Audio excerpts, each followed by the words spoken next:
Well, many students are struggling in academics after the pandemic. Studies show they experience learning delays and regressions over the past few years. Now parents are trying to figure out how to best support their students, both socially and academically. And joining me right now is Dr. Shay Fetigin, co-director of the Pediatric Anxiety and Traumatic Life Stress Clinic at Stanford Medicine. So, doctor, thanks for joining us. Now that students are back in school, are we seeing more kids develop social or illness anxiety as they try to readjust to a more pre-pandemic normal?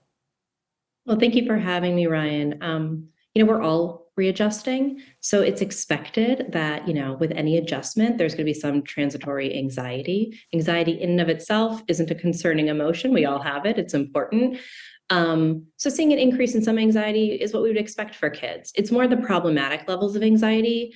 And research is suggesting that there is an increase in pediatric anxiety since the onset of the pandemic. And here at Stanford Children's Health, in our Pediatric Anxiety and Traumatic Life Stress Clinic, there are a number of families who are seeking care with us that have cited the pandemic and transition back to school as a prompting event for worsening anxiety or obsessive compulsive disorder.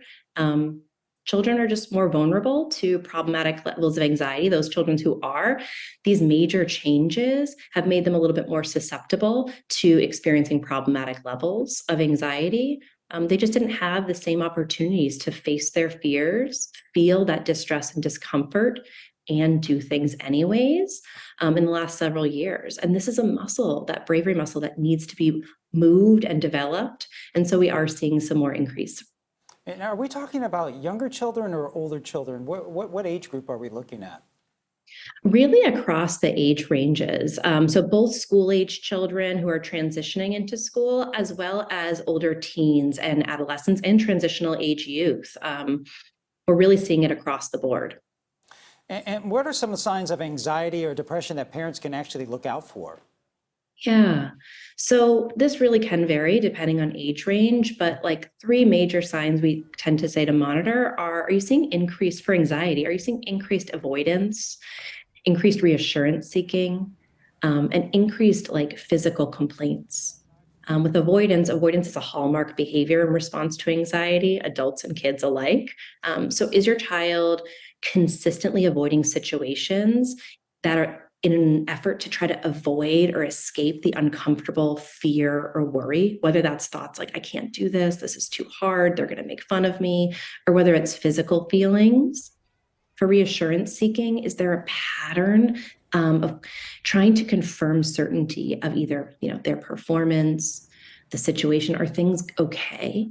With problematic levels of anxiety, we see excessive reassurance seeking, where no matter how much a parent, a peer, give a child, they keep searching for more to kind of make that anxiety go away.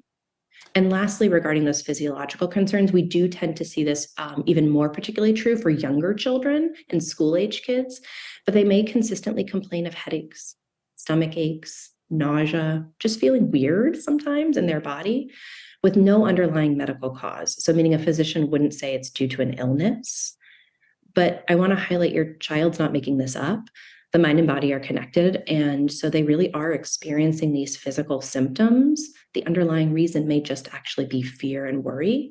And naturally, kids, humans alike, we want to get rid of things that are causing us distress. So those are things that you may be looking for. Again, across all of these, none of them are alone indicative of problematic levels of anxiety. We're really looking for, are these behaviors isolated, or do they continue to grow? Like, for instance, being fearful of one Spanish final exam, and reporting they're sick or they don't want to go, not problematic. But if you're seeing consistently across whenever they're taking tests and quizzes, they're reporting they're feeling ill, they're terrified, they can't do it, they're trying to escape or avoid it, that's when you might start to notice, okay, I think something's going on here.